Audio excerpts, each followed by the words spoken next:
แขวงอุดมไซเป็นแขวงหนึ่งที่ตั้งอยู่ภาคเหนือของสปป.ลาวอยู่จุดใจกลางทางผ่านเสื่อมโจดเสื่อมโตกับ5แขวงภาคเหนือและออกสู่ต่างประเทศมีเนื้อที่ทั้งหมด 15,370 กิโลตารเมตรกวมเอา 6.5% ของเนื้อที่ทั่วประเทศและเท่ากับ 14% ของเนื้อที่ของบรรดาแขวงภาคเหนือมีสายแดนติดกับบรรดาแขวงและต่างประเทศทิศเหนือติดกับแขวงพงศาลีและสป.จีนทิศใต้ติดกับ4เมืองเหนือของแขวงสยบุรีและทิศตะวันออกติดกับแขวงหลวงพระบางและทิศตะวันตกติดกับแขวงหลวงน้ำทาและแขวงบ่อแก้วภายใต้การชี้นำพาขององค์คณะพรรคแขวงอุดมไซเห็นว่าเศรษฐกิจของแขวงอุดมไซมีการขยายตัวอย่างต่อเนื่องรวมยอดผลิตภัณฑ์ภายใน GDP ในปี 2023 ขยายตัวในระดับ 4.71% รวมมูลค่าตามราคาปีปัจจุบัน 9,759.69 ตื้อกีบเฉลี่ยต่อหัวคนได้ 1,446 ดอลลาร์สหรัฐในนี้แขนงกสิกรรมขยายตัว 9.8% แขนงอุตสาหกรรมขยายตัว 4.26% แขนงบริการขยายตัว 1.59% ภาษีอากรผลิตภัณฑ์และขาเข้าขยายตัว 1.99% แผนกแผนการและการลงทุนประกอบมี7แขนงและ1คณะคุ้มครองเศรษฐกิจพิเศษแขวงอุดมไซประกอบมีสหายนางจันทราไสบุญเฮืองเลขาหน่วยพักหากฐานหัวหน้าแผนกแผนการและการลงทุนสหายสมฤทธิ์รัศเกตรองเลขาหน่วยพักพ้องหัวหน้าแผนกแผนการและการลงทุนสหายจันทบุรีวันทลักษ์กรรมการหน่วยพักหัวหน้าคณะคุ้มครองเศรษฐกิจพิเศษสหายคำจันทร์ลาวจิเบงกรรมการพรรคพ้องหัวหน้าแผนกแผนการและการลงทุนและสหายนางมาลีปัญญาศักดิ์พ้องหัวหน้าแผนกแผนการและการลงทุนภายใต้การนำพาชี้นำของหน่วยพักหากฐานแผนกแผนการและการลงทุนเห็นว่ามีผลสำเร็จหลายด้านที่พ้นเด่นซึ่งแสดงออกดังนี้ 1. ด้านการเมืองคณะพรรคสมาชิกพรรคมีคุณธาตุการเมืองนักแน่นมีคุณสมบัติศีลธรรมปฏิบัติและมีแบบแผนดำรงชีวิตที่ปลอดใสขาวสะอาด 2. ด้านแนวคิดคณะหน่วยพรรคสมาชิกพรรคได้ยึดมั่นลัทธิมาร์กเลนินแนวคิดท่านไกรสอนพรหมวิหารเป็นพื้นฐานด้านแนวคิดเฮ็ดให้พนักงานสมาชิกพรรคมีหลักมั่นการเมืองนักแน่นเชื่อมั่นต่อการนำพาของพรรค 3. ด้านการจัดตั้งคณะหน่วยพรรคสมาชิกพรรคได้ปรับปรุงการจัดตั้งของหน่วยพรรคให้เคลื่อนไหวถูกต้องสอดคล้องตามระเบียบของพรรคสมัยที่ 11 พร้อมเดียวกันนี้สมาชิกพรรคกำได้ปฏิบัติเวียกงานการเมืองที่ได้รับมอบหมายสำเร็จในหลายด้าน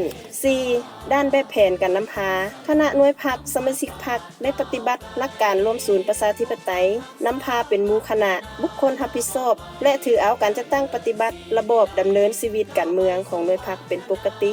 5. การนำพาปฏิบัติหน้าที่การเมืองคณะหน่วยพรรคสมาชิกพรรคได้นำพาทั้งด้านการเมืองแนวคิดนำพาเวียกงานวิชาเฉพาะนำพาเวียกงานองค์การจัดตั้งมหาชนและนำพาเวียกงานป้องกันตัวและป้องกันภายใน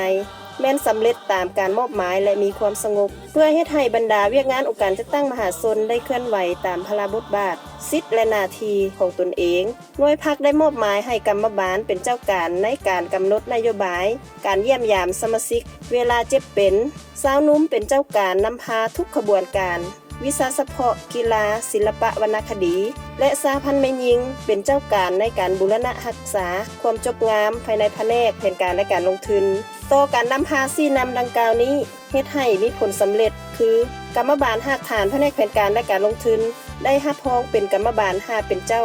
สมัยที่1และสาวนุ่มได้รับนำมยศ4บุก9สมัยติดต่อกันและทุงไซน้ำหน้า2สมัยต่อเนื่องสาพันธ์แม่หญิงได้รับเป็นแม่หญิง3ดี7สมัยติดต่อกันผ่านการจัดตั้งปฏิบัติจึงเฮ็ดให้หน่วยพรรคได้รับใบยั่งยืนและรับพ้องเป็นหน่วยพรรคปลอดใสเข้มแข็งและนักแน่น2ปีติดต่อกันในปัจจุบันประเทศเฮาพวมพบกับปัญหาสิ่งท้าทายทางด้านเศรษฐกิจเป็นต้นอัตราเงินเฟ้อที่มีท่าเอียงเพิ่มขึ้นน้ำมันและสินค้าราคาแพงเป็นเหตุให้การดำรงชีวิตฝืดเคืองฉะนั้นการสร้างเศรษฐกิจครอบครัวแม้นเป็นสิ่งสำคัญที่ช่วยแบ่งเบาในการขับเคลื่อนเศรษฐกิจภายในครอบครัวเพื่อเฮ็ดให้การดำรงชีวิตที่ดีกว่าในการสร้างเศรษฐกิจครอบครัวแม้นมีหลายรูปการหลายวิธีการและสิ่งเหล่านั้นก็ขึ้นกับเงื่อนไขท่าแฮงและความอาจสามารถของแต่ละคนแต่ละครอบครัวและภาครัฐก็ได้ส่งเสริมทุกชั้นคนในสังคมในด้านการผลิตกสิกรรมอยู่ในแต่ละครัวเรือน รือนเพื่อบริโภคและผลิตเป็นสินค้าเพื่อสร้างรายรับแก่ครอบครัวตามแนวทางนโยบายของภาครัฐที่ว่า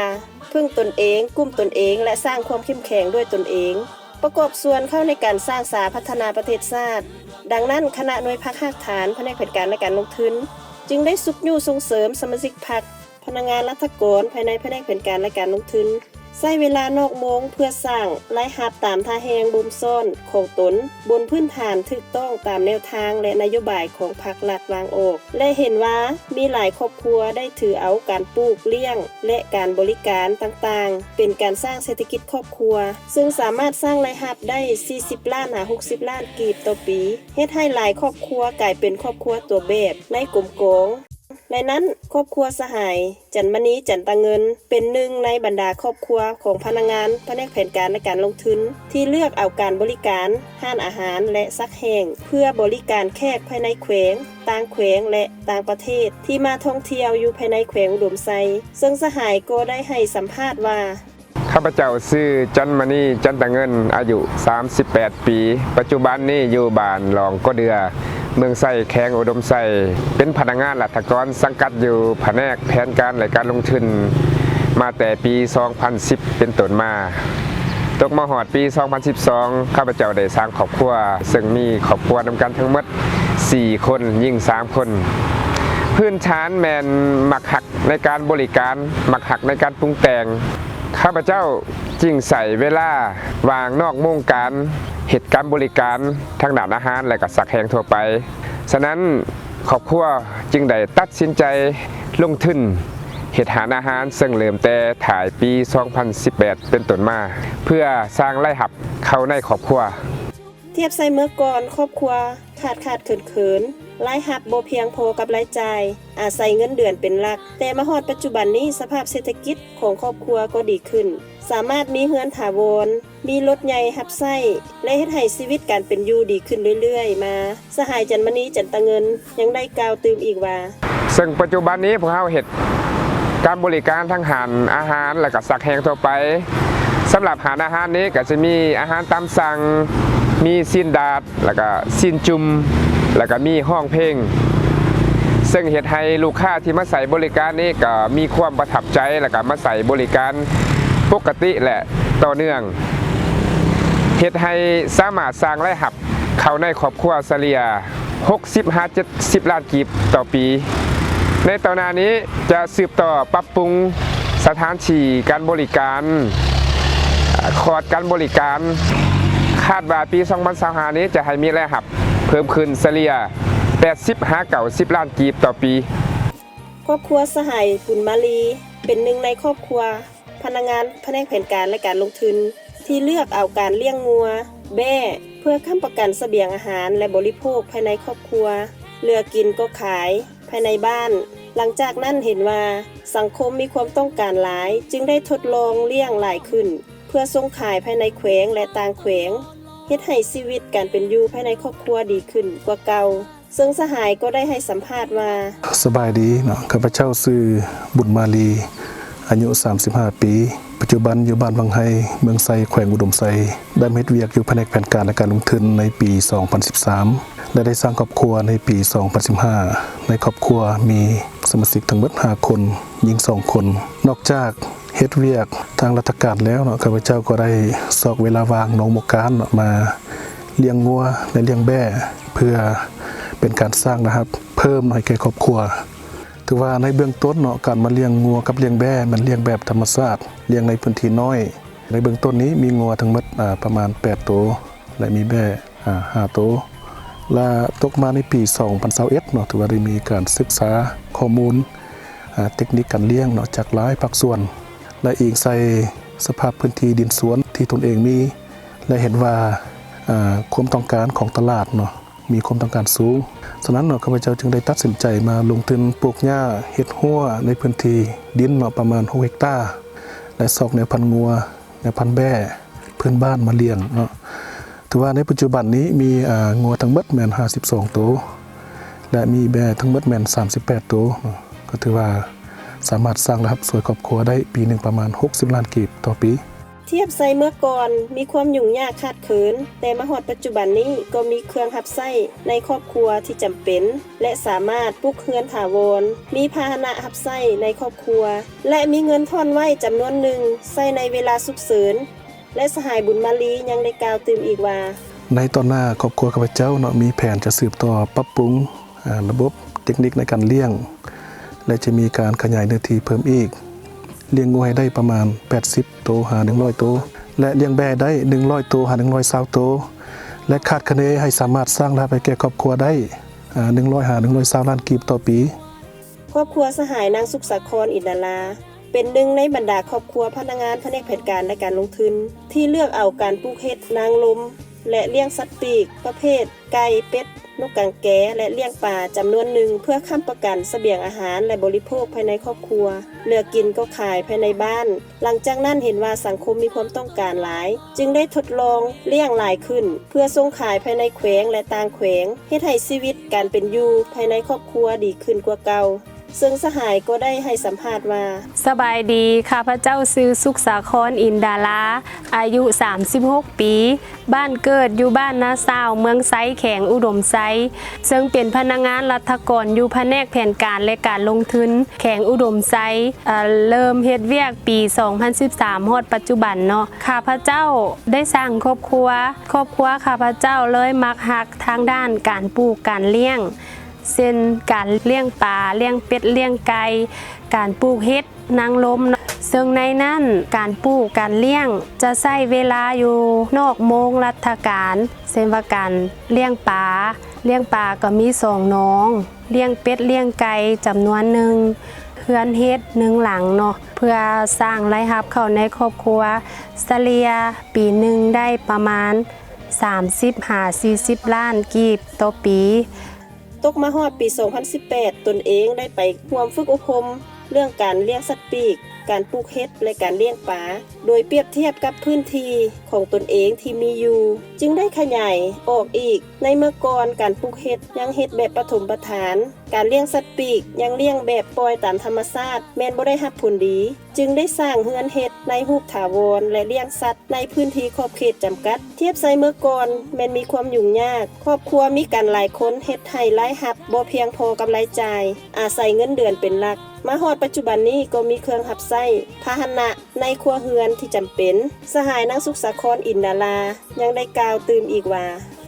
ฉะนั้นในอนาคตเพื่อจะปรับปรุงพื้นที่การปลูกเห็ดนางลมจะเสริมขยายเฮือนเห็ดออกอีกตื่มหนองป่าจะปรับปรุงจุดพื้นที่คืนตื่มเนาะคาดคะเนปีต่อไปนี่สร้างรายรับให้ได้ประมาณ50-60 ล้านกีบต่อปีเพื่อสร้างรายรับเข้าในครอบครัวให้ดีขึ้นกว่าเก่า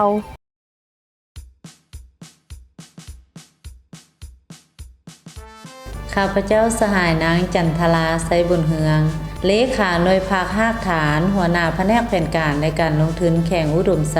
รู้สึกเป็นเกียรติและปิติยินดีเป็นอย่างสูงที่ได้ต่างหน้าคณะหน่วยภาคภาคฐานแผนกแผนการในการลงทุนรายงานเกี่ยวกับการชี้นำพาสมาชิกพรรคพนักงานรัฐกรตลอดระยะ5ปีที่ผ่านมาในปี 2019 พวกเขาเป็นคณะพรรคภาคฐานซึ่งมี3หน่วยพรรคขึ้นกับโดยปฏิบัติตามแนวทางนโยบายของพรรคจึงได้โฮมเข้ามาเป็นหน่วยพรรคภาคฐานในปี 2023 ซึ่งประกอบมีคณะพรรค5สหายมาฮอดปัจจุบันมีหน้าตัวจริง4สหายหญิง1สหายมีสมาชิกพรรคทั้งหมด39สหายหญิง14สหายซึ่งหน่วยภาคภาคฐานแผนกแผนการในการลงทุนแม่นได้เอาใจใส่ในการชี้นำพาการจัดตั้งพันขยายมติกองประชุมใหญ่ขององค์คณะพรรคแขวงครั้งที่9และมติกองประชุมใหญ่ของคณะพรรคภาคฐานแผนกแผนการในการลงทุนสมัยที่1ติดพันกับการจัดตั้งปฏิบัติแผนพัฒนาของแขนงการตนเองและการจะตั้งปฏิบัติ2วาระแห่งชาติและการแก้ไขปัญหาเข่งข้อนทางด้านเศรษฐกิจการเงินหน่วยภาคภาคฐานแผนกแผนการและการลงทุน ได้เอาใจใส่ซี่นำพาทางด้านการเมืองแนวคิดด้านวิสาเฉพาะโดยการเพิ่มทวีความสามัคคีเป็นปึกแผ่นและมีความเป็นเอกภาพภายในคณะพรรคสมาชิกพรรคพนักงานรัฐกรเป็นอย่างสูงเปิดกว้างแนวความคิดตามแนวทางการเปลี่ยนแปลงใหม่ที่มีลักษณะของพรรคปรับปรุงก่อสร้างสมาชิกพรรคให้มีความรู้ความสามารถเพื่อกลายเป็นสมาชิกพรรคปลอดใสเข้มแข็งและนักแน่นทางด้านการเมืองแนวคิดการจัดตั้งและแบบแผนการนำพาเห็นว่ามีผลสำเร็จหลายด้านที่พ้นเด่นเป็นต้นด้านการเมืองคณะพรรคสมาชิกพรรคพนักงานรัฐกรมีคุณธาตุการเมืองที่นักแน่นมีคุณสมบัติศีลธรรมปฏิบัติและมีแบบแผนการดำรงชีวิตที่ปลอดใสขาวสะอาดด้านแนวคิดคณะพรรคสมาชิกพรรคได้ยึดมั่นลัทธิมาร์กเลนินแนวคิดไกรสอนพรหมวิหารเป็นพื้นฐานด้านแนวคิดเฮ็ดให้สมาชิกพรรคพนักงานมีหลักมั่นการเมืองนักแน่นเชื่อมั่นต่อการนำพาของพรรคด้านการจัดตั้งคณะพรรคสมาชิกพรรคพนักงานรัฐกรได้ปรับปรุงการจัดตั้งของหน่วยพรรคให้ได้เคลื่อนไหวถูกต้องสอดคล้องตามระเบียบของพรรคในสมัยที่11และพร้อมเดียวกันนั้นสมาชิกพรรคก็ได้ปฏิบัติหน้าที่เวียกงานการเมืองที่ได้รับการมอบหมายมีผลสำเร็จในหลายด้านแบบแผนการนำพาคณะพรรคสมาชิกพรรคได้ปฏิบัติหลักการรวมศูนย์ประชาธิปไตยนำพาเป็นหมู่คณะบุคคลรับผิดชอบและถือเอาการจัดตั้งปฏิบัติตามระบอบดำเนินชีวิตการเมืองเป็นปกติด้านการนำพาปฏิบัติหน้าที่การเมืองคณะพรรคสมาชิกพรรคได้นำพาทางด้านการเมืองแนวคิดนำพาเวียกงานวิสาเฉพาะนำพาองค์การจัดตั้งมหาชนและนำพาเวียกงานป้องกันชาติป้องกันความสงบแม้นมีผลสำเร็จตามการมอบหมายและเฮ็ดให้สำนักงานองค์การมีความสงบและปลอดภัยเพื่อเฮ็ดให้บรรดาเวียกงานที่มีผลสำเร็จบรรลุตามจุดประสงค์ที่ตั้งไว้นั้นคณะพรรคสมาชิกพรรคพนักงานรัฐกรภายในแผนกแผนการและการลงทุนของพวกเขาแม้นได้เอาใจใส่ปฏิบัติหน้าที่ตามการมอบหมายอย่างมีความรับผิดชอบสูงถึงแม้นว่าสภาพเศรษฐกิจมีความยุ่งยากมีผลกระทบต่อการดำรงชีวิตของพนักงานแต่พนักงานทุกคนก็มีความตัดสินใจสูงในการผ่านพาอุปสรรคต่างๆซอกหาทุกวิธีทางโดยเฮ็ดให้การปฏิบัติหน้าที่การเมืองอันสำคัญมีผลสำเร็จตามแนวทางของภาครัฐวางออกและมีผลสำเร็จตามระดับคาดหมายที่วางไว้ผลสำเร็จอันที่พ้นเด่นคือหน่วยพรรคแผนกแผนการและการลงทุนของพวกเราได้รับการยั่งยืนและรับรองเป็นหน่วยพรรคปลอดใสเข้มแข็งและนักแน่น2 ปีติดต่อกัน3องค์การจัดตั้งก็ได้รับการยั่งยืนและรับรองซึ่งในนี้กรรมบาลหากฐานแผนกแผนการในการลงทุนแม้นได้รับรองเป็นกรรมบาล5เป็นเจ้าสมัยที่1สาวหนุ่มได้รับน้ำมยุทธ์4บุก9สมัยติดต่อกันและได้รับทุงไซน้ำหน้า2สมัยติดต่อกันสหพันธ์แม่หญิงหน่วยได้รับเป็นแม่หญิง 3D 7 สมัยติดต่อกันพร้อมเดียวกันนั้นถือว่าการประเมินสมาชิกพรรคประจำปี 2024พวกเขาสามารถประเมินได้คือประเภทดีเด่นแมน36 สหายหญิง14 สหายประเภทกลาง3 สหายตลอดระยะผ่านมาในการซี่นำพาของคณะพรรคจริงเฮ็ดให้หน่วยพรรคของพวกเขาได้มีผลสำเร็จในหลายด้าน ข้าพเจ้าในนามเลขาหน่วยพักรู้สึกเป็นเกียรติและมีความภาคภูมิใจดีใจเป็นอย่างยิ่งที่เห็นพนักงานสมาชิกพรรคมีการหันเปลี่ยนฝึกฝนล่อหลอมตนเองอย่างบ่หยุดยั้งและได้รับผลสำเร็จในการจะตั้งปฏิบัติหน้าที่การเมืองการดำรงชีวิตมีความปลอดภัยมีความสงบและสามารถกลายมาเป็นพนักงานนำพาคุ้มครองในทุกขั้นและเป็นพนักงานที่ดีเด่นมีคุณภาพทางด้านการเมืองและเวียกงานพรรคพนักงานซึ่งเป็นการประกอบส่วนในการสร้างสรรค์และพัฒนาประเทศชาติของพวกเราฉะนั้นข้าพเจ้าในนามเลขาหน่วยพรรคกขออวยพรและแสดงความขอบอกขอบใจมายังคณะพรรคขันทึงซึ่งย้ำใดคณะพรรคขันทึงก็ได้เอาใจใส่ซี่นำพาใกล้ชิดติดแทศหน่วยพรรคแผนกแผนการและการลงทุนของพวกเราตลอดมาอีกเทื่อนึงก็ขอไว้ใส่ให้พรมายังคณะพรรคสมาชิกพรรคพนักงานรัฐกรภายในแผนกแผนการและการลงทุนขอให้ทุกท่านจงมีสุขภาพแข็งแรงพลามัยสมบูรณ์มีผลสำเร็จในหน้าที่การงานของบรรดาสหายทุกประการ ด้วยความสลาดนำพาศาสตร์ก้าวไกล